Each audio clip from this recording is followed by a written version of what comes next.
अगर स्टोरी पसंद आ रही है तो हिंदी स्टोरी चैनल को सब्सक्राइब करें और वीडियो को लाइक करें। एपिसोड 218 खुशखबरी। सुजॉय को इस तरह सोच में डूबा हुआ देखकर लतिका जी और पाहुजा साहब दोनों ही कुछ चौंक से गए थे। दोनों वहीं डाइनिंग एरिया से निकलकर हॉल की तरफ बढ़ गए। सोफे पर बैठते हुए दोनों ही गौर से सुजॉय की तरफ देखने लगे थे। फिर लतिका जी ने कहा, क्या हुआ बेटा, क्या बात करनी है तुम्हें? तो सुजॉय ने कहना शुरू किया, वो माँ, मैं ये कहना चाह रहा था कि। पाहुजा साहब ने महसूस किया कि आज पहली बार अपनी बात कहते हुए सुजॉय इतना कतरा रहा था। ये देखकर उन्हें काफी अजीब लग रहा था। आखिर इसे ऐसी क्या बात करनी है जो ये इतना कतरा रहा है? सोचते हुए उन्होंने एक दूसरे को देखा। फिर पाहुजा साहब ने सुजॉय से कहा, क्या हुआ बेटा, क्या बात है, तुम इतने परेशान क्यों लग रहे हो? तो सुजॉय एक ही सांस में एक साथ बोल गया, वो पापा, मैं चाह रहा था कि मेरी और जेनी की शादी अगले 4 दिनों में हो जाए।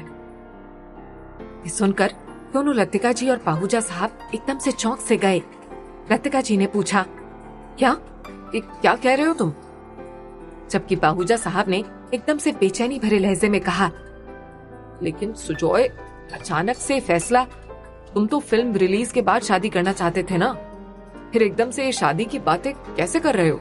सुजॉय ने नजरें झुकाए हुए जवाब दिया, मैं जानता हूँ डैड कि आप दोनों मेरे इस फैसले से काफी शॉक हैं, लेकिन कुछ ऐसी बातें हैं जिनकी वजह से मैं फैसला लेने के लिए मजबूर हो गया हूँ। और वैसे भी अब 1 महीने बाद या 4 दिन बाद शादी तो जेनी से ही करनी है ना, इसीलिए मैं ये सब कुछ अब जल्द से जल्द निपटाना चाहता हूँ। तो पाहुजा साहब ने सुजॉय से कहा, निपटाना चाहता हूँ? अरे ये क्या कह रहे हो तुम सुजॉय? शादी करना कोई काम नहीं जिसे निपटा दिया जाए, बल्कि एक नए रिश्ते की शुरुआत करना है। जब सुजॉय और पाहुजा साहब आपस में ये बात कर रहे थे तब लतिका जी ने मन में सोचा, जरूर ये जेनी का जादू है, काफी स्मार्ट लड़की है वो। लेकिन इससे पहले कि पाहुजा साहब सुजॉय के दिमाग में कोई शक पैदा करें, मुझे उन्हें रोकना होगा। लतिका जी ने सोचते हुए जल्दी से कहा, आई कांट बिलीव दिस, ये तो बहुत अच्छी बात है। मैं भी यही चाहती थी कि तुम जल्द से जल्द शादी कर लो। हे भगवान, आखिरकार वो दिन आ ही गया जब मैं अपने बेटे के सिर पर सेहरा बंधा हुआ देखूंगी। लतिका जी को इतना एक्साइटेड होते हुए देखकर पाहुजा साहब ने उनसे कहा, लेकिन इतनी जल्दी किस बात की है? अभी कुछ दिन पहले तो एंगेजमेंट हुई है इन दोनों की, और फिर सुजॉय के सामने अभी उसकी ये फिल्म बहुत बड़ा चैलेंज है। कम से कम इसे ये वाला प्रोजेक्ट तो पूरा कर लेने दो। लतिका जी ने उनकी पूरी बात सुनकर कुछ गुस्सा करते हुए कहा, अब हर बार की तरह आप अभी से चिक चिक करके इस काम को भी कॉम्प्लिकेट मत कीजिए जी। अरे जब मियाँ बीवी राजी तो क्या करेगा काजी? और वैसे भी मेरी जेनी से भी बात हुई थी, वो भी अपनी प्रेगनेंसी की वजह से जल्द शादी करना चाहती है। ये भी तो सोचिए कि जैसे जैसे ज्यादा दिन बीतते जाएंगे, हमें डिलीवरी के बाद लोगों के ज्यादा से ज्यादा सवालों के जवाब देने पड़ेंगे ना। लतिका जी को इतनी जल्दी तैयार होते हुए देखकर सुजॉय ने कहा, बस तो फिर आप लोग तैयारियां शुरू कर दीजिए, मैं इसी संडे जेनी से शादी कर लूंगा। इस संडे? पाहुजा साहब एक बार फिर से चौंक से गए। अभी वो कुछ बोलना ही चाह रहे थे कि तभी लतिका जी ने उन्हें इशारा करते हुए चुप कराया और फिर सुजॉय से बोली, तू फिक्र मत कर बेटा, मैं कल से ही तैयारियां शुरू कर देती हूँ। आखिर इतने लोगों को बुलाना है, ग्रैंड पार्टी होनी चाहिए। लेकिन उनकी बात सुनकर सुजॉय ने उन्हें टोकते हुए कहा, नहीं मम, मुझे अपनी शादी में कोई तामझाम नहीं चाहिए, जितने कम से कम लोग रह सके उतना सही है। मैं ये सब कुछ एकदम सादगी से करना चाहता हूँ। ये सुनकर लतिका जी ने कुछ बोलना चाहा था, लेकिन फिर कुछ सोचकर खामोश हो गईं। उनके लिए यही काफी था कि सुजॉय जेनी से शादी कर रहा है। लतिका जी के चेहरे पर इत्मीनान के भाव उतर आए थे। वहीं पाहुजा साहब मन ही मन में जैसे खुदे चले जा रहे थे, क्योंकि अंदर ही अंदर सुजॉय किस आग में जल रहा था कि उनसे बेहतर और कौन समझ सकता था। सुधांशु सिस्टर रीटा के एकदम से कोई भी इंफॉर्मेशन देने से मना करने के बाद काफी ज्यादा परेशान था। वो लगातार 2 दिन से असाइलम के चक्कर काट रहा था कि कहीं से कोई क्लू मिल जाए। आज भी वो वहीं असाइलम के पास ही चाय की टपरी के पास खड़ा सिगरेट पी ही रहा था कि तभी उसने देखा कि असाइलम का एक पियोन भी वहां चाय पीने आया। सुधांशु को लगा कि यही सही मौका है, इसीलिए उसने जल्दी से अपनी सिगरेट बुझाई और इस पियोन के पास आकर इधर उधर की बातें करने लगा। पियोन काफी खड़ा चढ़ा था। उसने 2-4 बातों के बाद ही उसे कोने में आने का इशारा किया और फिर वहां पहुंचते ही बोला, कोई काम है साहब तो सीधे बोलो ना। तुम काम बोलो, हम दाम बोलते हैं। पटे तो सही, ना पटे तो कम से कम इतना टाइम तो खोटी नहीं होना चाहिए ना। सुधांशु को तो जैसे मुंह मांगी मुराद मिल गई। उसने जल्दी से पगली माई के बारे में बताकर उससे जानकारी लेनी चाहिए, लेकिन पगली माई का नाम सुनते ही उस पियोन ने एकदम से इनकार करते हुए कहा, सॉरी साहब, ये जानकारी तो किसी को ना देने का ऊपर से ऑर्डर है, एक काम नहीं हो सकता। कहकर वो वहां से जाने लगा। तब सुधांशु ने उसे रोकते हुए कहा, अरे भाई, अभी तो इतनी बड़ी बड़ी बातें कर रहा था, अब सौदे से पैर पीछे कर रहा है, वो भी तब जब ऑफर तूने ही किया है। पियून ने इधर उधर देखते हुए कहा, अरे नहीं भाई, इस मामले में मैं कुछ नहीं कर सकता। तब सुधांशु ने पॉकेट में हाथ डालकर 100 के 2 नोट निकाले और उसके सामने रखते हुए कहा, सोच ले भाई, एक बार और सोच ले। कहते हुए सुधांशु ने देखा कि उसकी आंखों में पैसे देखते ही एक चमक सी आ गई। उसने झट से पैसे अपनी मुट्ठी में दबोचे और फिर कहा, उनका नाम तो नहीं बता सकते हैं सर। ये सुनकर सुधांशु उसके हाथों से पैसे वापस लेने के लिए अपने हाथ बढ़ा चुका था, लेकिन उस आदमी ने झट से अपना हाथ पीछे करते हुए आगे कहा, अरे पूरी बात सुनो ना साहब, हर इतवार को वो लोग माई से मिलने जरूर आते हैं, तो आप चाहे तो उन्हें देख सकते हैं। ये सुनकर सुधांशु को कुछ चैन आया। उसे शुक्रिया कहकर वो वहां से निकल गया। अब उसका मन थोड़ा रिलैक्स था। अब उसके और माई के मसीहा के बीच में बस संडे तक का इंतजार था। उधर गांव में अम्मा ने नंदराय से कहा, इतने दिन हो गए अपने बेटे से बात नहीं की तूने, भला किसी और की वजह से कोई अपने बच्चों को सजा देता है क्या? लेकिन नंदराय ने कुछ गुस्से में जवाब दिया, मैं उसे इसीलिए फोन नहीं मिला रहा अम्मा कि मेरा दिमाग घूम गया ना तो उसे कुछ का कुछ बोल के रख दूंगा। लेकिन अम्मा ने उसे शांत करते हुए कहा, तू ना हमेशा की तरह बात का बतंगड़ बना रहा है नंदू। अभी अम्मा नंदराय से बात कर ही रही थी कि तभी झुमकी ने आकर कहा, वो अम्मा जी, पास वाले गांव से मनसुख की बीवी आई है। अम्मा ने जैसे ही ये सुना एकदम से भड़कते हुए बोली, अरे अब वो यहाँ क्या लेने आई है? दासी बेटी को हमारे मत्थे मड़कर अब क्या चाहिए उसे? मैं तो उस खड़ी को कोस रही हूँ जब हमारे कर्ज के बदले उसकी बेटी ब्याह लाए। इससे तो अच्छा होता नंदू उसका 1,00,000 रुपया माफ ही कर देता, कम से कम उसका काला साया तो इस घर पे ना पड़ता। इससे खेलते घर को अपनी मनहूस परछाई से कैसे झमेलों में पड़वा दिया इसकी बिटिया ने। लेकिन बोलते बोलते उनकी आवाज धीमी हो गई थी। मनसुख की पत्नी यानी लाली की माँ बैठक के दरवाजे पर आकर खड़ी होते हुए बोली, उसकी मनहूसियत ने तो उसके बाप को भी ले लिया अम्मा जी। आप मेरे सामने क्या रोना रोएंगी उसका?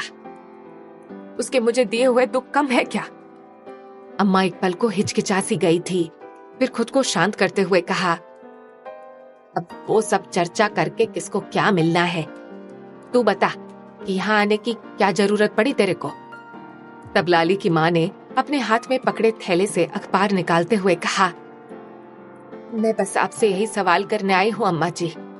आप लोगों ने तो उसका श्राद्ध तक कर दिया था, फिर ऐसी क्या मजबूरी आई कि नरेन उसके साथ वहां बंबई में पता नहीं क्या क्या कर रहा है? कहते हुए उसने उस तस्वीर पर नजर डाली जहां नरेन लैला की कमर में हाथ डाले पोज दे रहा था।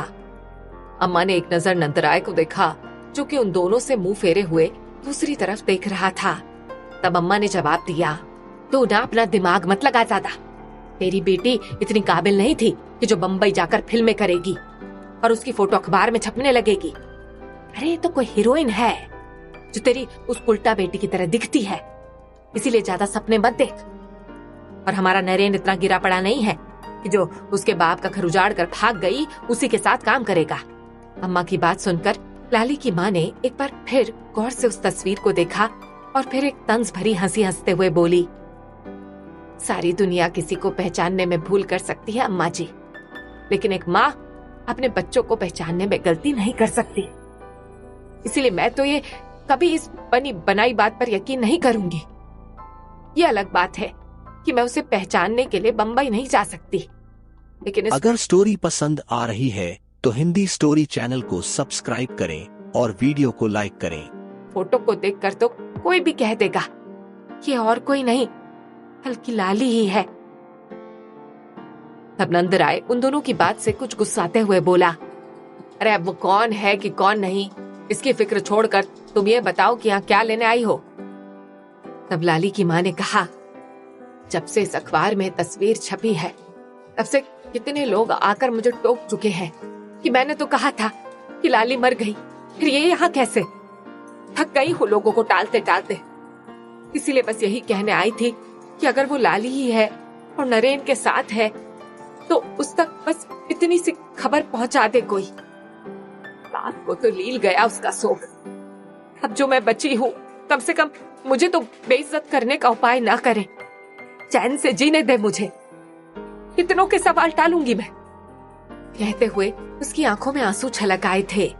नंदराय और अम्मा दोनों ही उसकी बात सुनकर उसे फिर और कुछ न कह सके। वो अपने फटे चिटे आंचल से अपने आंसू पोंछते हुए वहां से सिसकती हुई जा चुकी थी, लेकिन पहले से तपे हुए नंदराय को एक बार फिर वो तस्वीर देखकर गुस्सा आने लगा था। अगले दिन लैला सेट पर पहुंची तो वो कुछ हद तक रिलैक्स थी। पूरी शूटिंग के दौरान अजमाया और सुहाना भी उससे काफी अच्छे से बिहेव कर रही थी। लैला को सब कुछ काफी हल्का हल्का सा महसूस हो रहा था। आज काफी दिनों बाद उसकी जिंदगी में कुछ चैन सुकून सा नजर आ रहा था, वरना एक के बाद एक मुसीबतों ने जैसे उसकी पूरी जिंदगी में उथल पुथल मचा रखी थी। अभी वो लंच करके कबीर की दी हुई किताब पढ़ ही रही थी कि तभी अशोक ने सबको एक जगह जमा होने के लिए कहा। सब आपस में बातें करते हुए उसके आसपास इकट्ठा होने लगे थे। तब अशोक ने टेबल पर पड़े ग्लास को उठाया और फिर चम्मच से उस ग्लास को बजाकर सबका ध्यान खुद की तरफ खींचते हुए बोला, okay guys, so I have one important announcement to make. परसों रिंकी का बर्थडे है, इसीलिए मैंने परसों की रात को रिंकी के लिए एक सरप्राइज पार्टी रखी है और मैं चाहता हूँ कि आप सभी लोग वहां पर आएं। सो प्लीज परसों शाम के लिए अपने सारे स्केड्यूल्स फ्री रखना। इस बात से सेट पर एकदम एक्साइटिंग माहौल बन गया।